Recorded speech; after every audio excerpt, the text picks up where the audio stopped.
And we're back. Hold on. Alright. Yeah, sorry about that, guys. I don't know what the hell happened. My stream just like dipped out for a sec. That was weird. So hopefully this isn't like a separate stream. It's the same one. It just gets like incorporated. Hopefully. Because this stream isn't going to be that long, if that's the case. So if it is a part 2, it's a part 2. And if not, then, yeah. So sorry for the interruption. Because, yeah,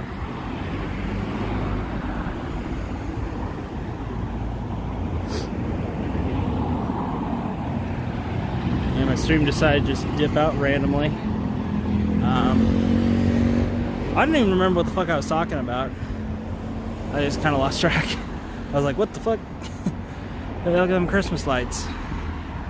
Yo, welcome back. I see people coming back in chat. Good. Yeah, sorry about that. My stream decided to just dip out randomly. See some Christmas lights in the distance.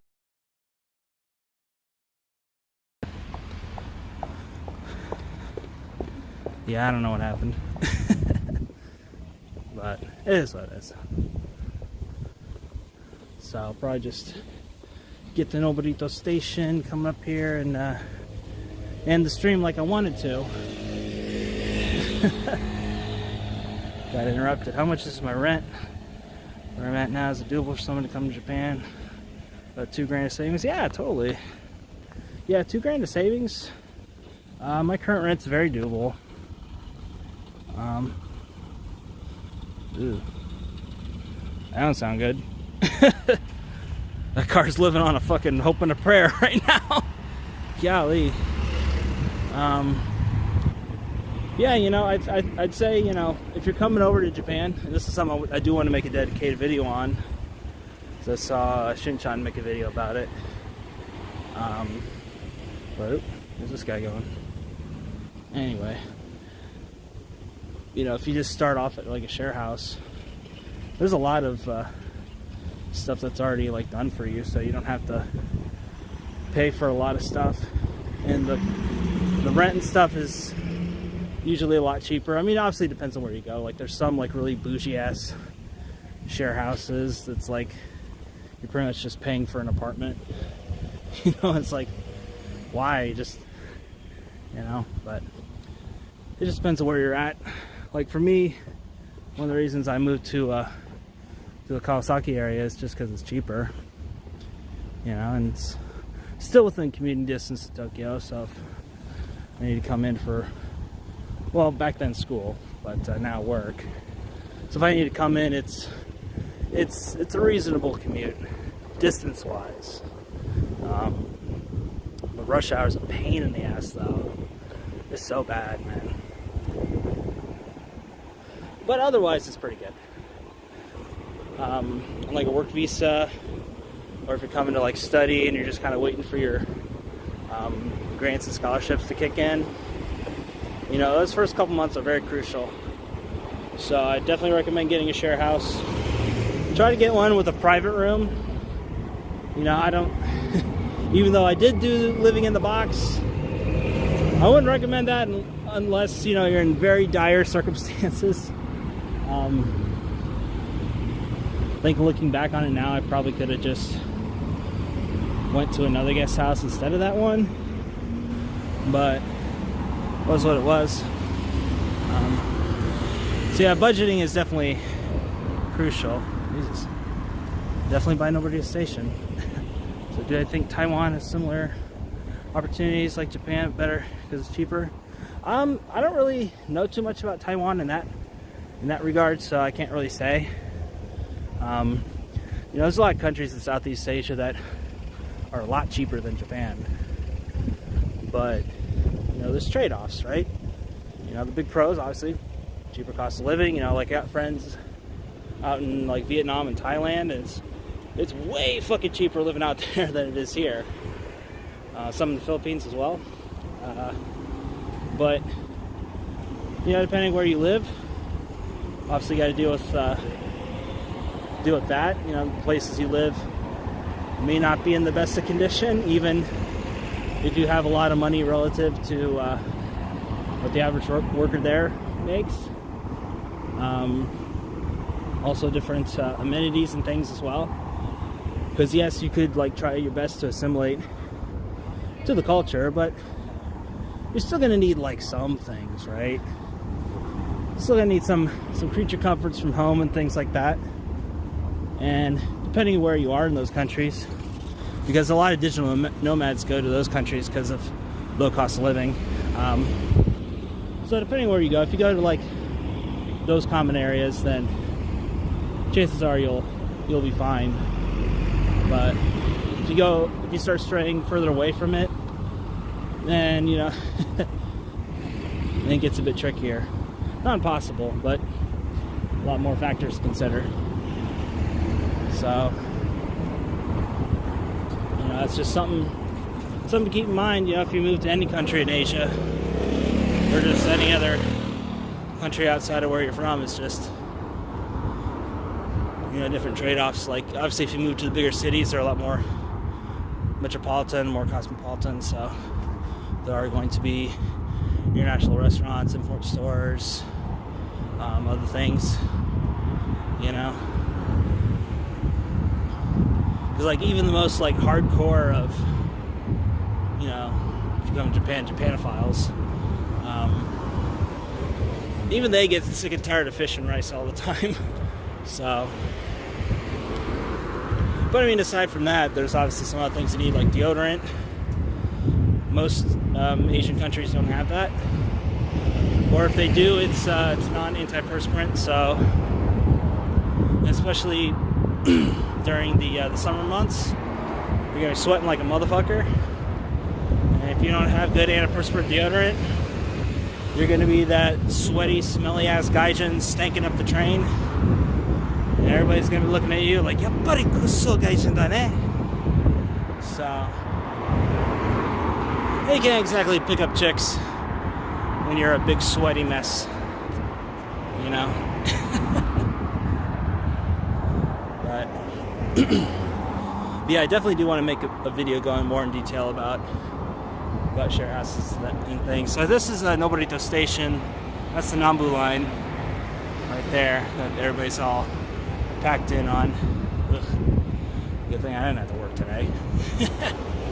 Jesus. Look at them all packed in there. Actually, that's pretty light considering. But yeah, and speaking of which, that's another thing is the transportation system. So not all Asian countries have a good transport system like Japan has. Singapore has it. I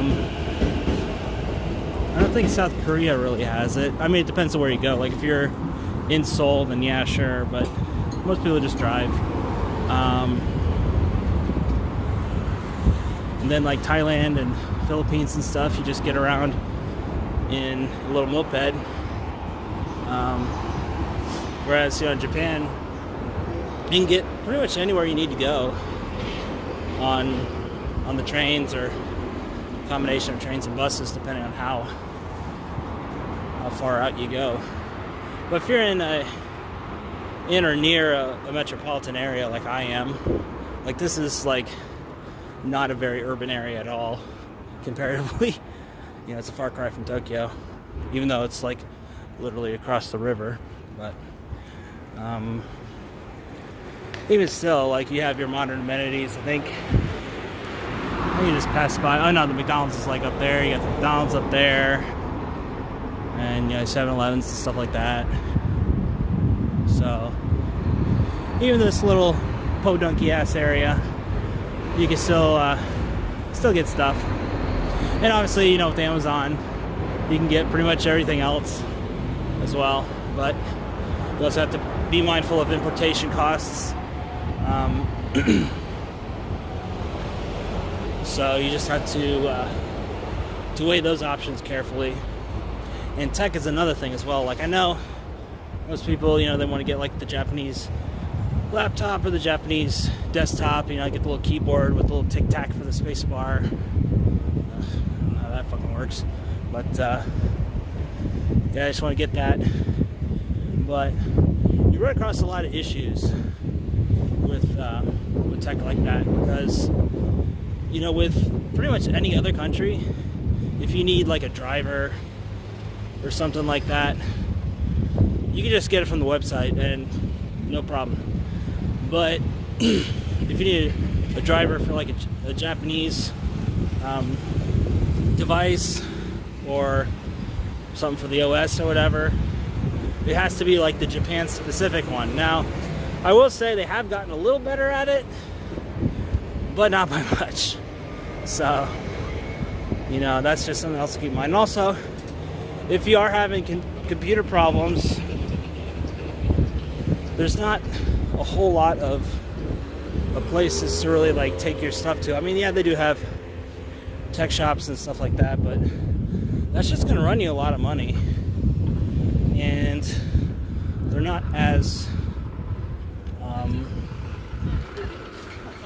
comprehensive as the other places are, because they got to follow a certain system, and if your thing doesn't fall into that category, then it's just a whole fucking thing. So it's a little on a shop, but yeah, we're not getting into that whole thing, Chris.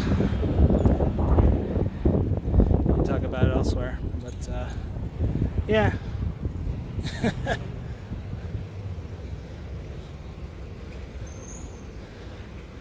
You got Maruetsu. Sorry, my face is getting cold. Sorry for me to talk good and do other things good too. They got some new shops and stuff that turn up in this area too. A couple of them. So that's pretty cool. Yeah, before this, most of this was all like Scooby-Doo Ghost Town, or it was like all shelled out and shit, So it's good to see people coming in here and stuff. Today, the place looked gorgeous. Oh yeah, for sure. I mean, there's a lot of countries that are like that too. And again, that's why I want to move a bit further south in Japan as well.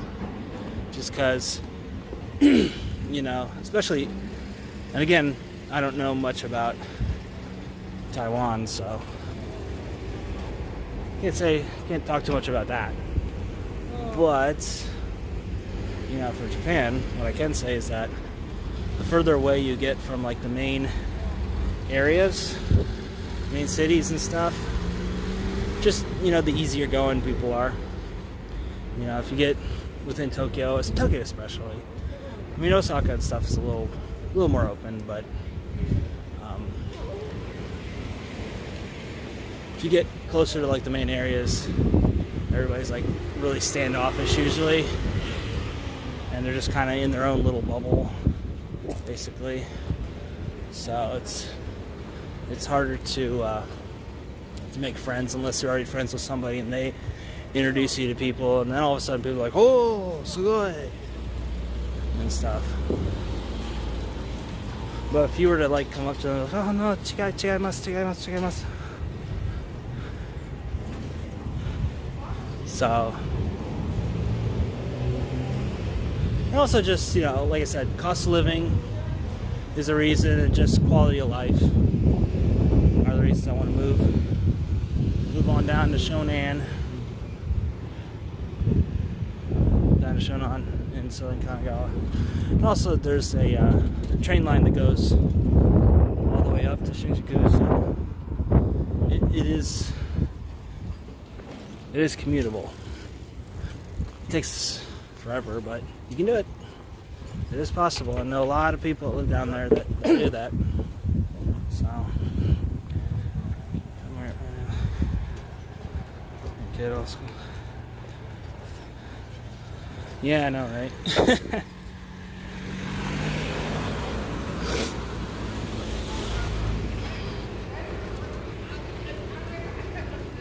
Yeah, shit. What the fuck am I doing on the road? I thought this was the sidewalk. Shit. Alright, so there's old No Burrito Station. This is one of the stops on the Idaki line. So, transfer here or whatever. Yeah, either go down the Nambu line further to Kawasaki or whatever.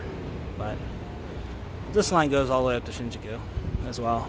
From Shinjuku to Fujisawa, and there's also a line to, yeah, there's a line to Odawara as well. I don't want to quite go that far, but well,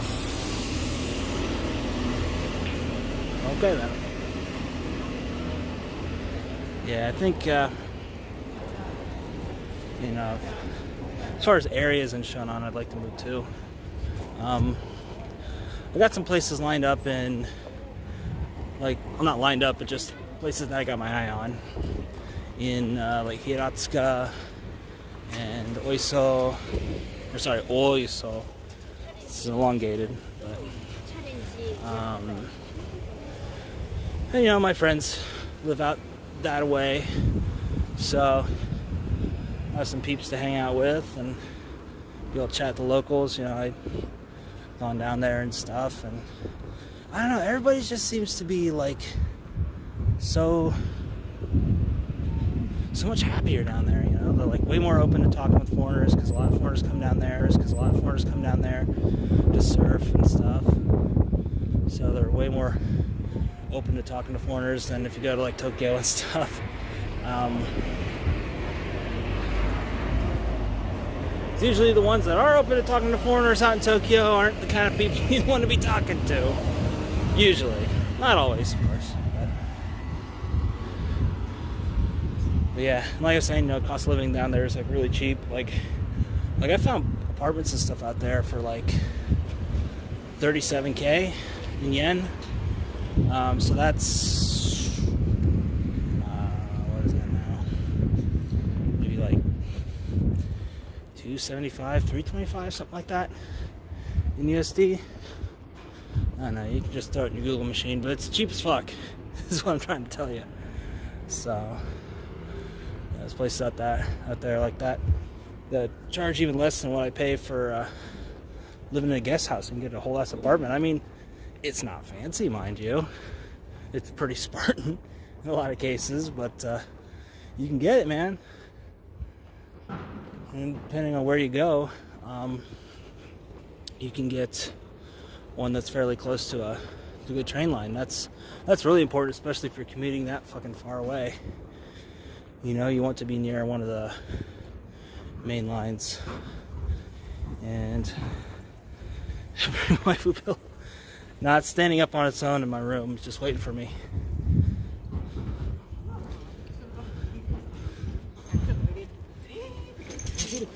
You know, it's like Andy-sama holiday.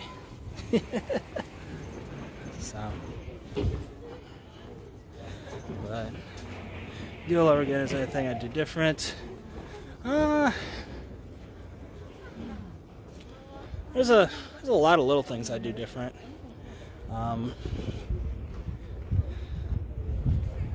Probably would have, you know,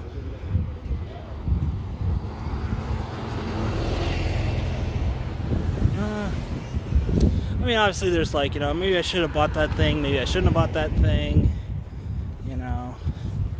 I think one major thing I should have done is not bought that first computer that I got. Excuse me. Not the one I have now. That one's a fucking beast. That one's fucking awesome. I should have bought that one right away. But, yeah, the other one, the 17-inch laptop that I had, I don't know, man. It just shit the bed like way too early. You know, I had problems with the display screen. I had to get it sent back in. They sent it to the Asus factory to get redone. And it worked for a while, and then it just fucking shit the bed again, and I'm just like, seriously? And then it started having like overheating issues, and would just like randomly shut off. And I'm like, are you fucking kidding me, dude? God damn. This fucker's just falling apart. So that's when I got the RG Zephyrus, and you know, that particular model had these vent guards, so it would tend to overheat rather quickly. But once you remove the vent guards, like once I found out about the whole vent guard thing,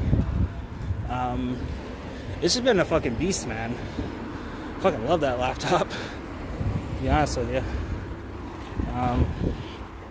Let's see. iPhone, nah, I don't do that Apple bullshit, son. That ain't for me. Like, I get it.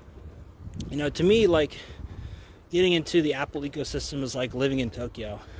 Because I got a lot of people asking me about that too. It's like, why don't you just live in Tokyo, bro? All your friends are living in Tokyo and it's very convenient to live there. And I'm like, yeah, it is.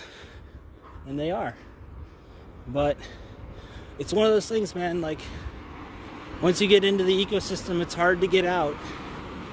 And there are a lot of things I do like about the Apple ecosystem, but I just prefer more control over what I do. And plus, you know, with like editing and stuff like that, like I don't want to have to think about shit. You know, I just want to get out there and do shit, man. I don't want to have to be like, oh yeah, this is a Mac. I gotta like hit this key and do this and that. And I'm like, fuck that shit. So I've edited on Macs. You know, I've edited on Final Cut and Premiere on Mac,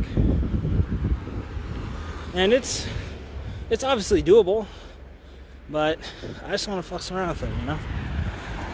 It's like a disease. It lasts long, bro. I mean, they're coming out with new Macs all the time, so you know, like with the new like M1 chips and shit like that, those are actually pretty decent. But I mean, if you guys get into Macs, that's fine. I don't begrudge people for getting into the system. It's just, it's not really for me, unless I have it as like a secondary system, which was something I was considering, getting like a little Mac Mini just so I could work with Final Cut, because there's like some clients of mine that were like adamant about having their projects being worked on with Final Cut, because that's like where all the project files are and stuff. So like, you have to have Final Cut Pro. I'm like, I don't even have a Mac, dude. so it was an option I was considering a while ago, but yeah, never know the future.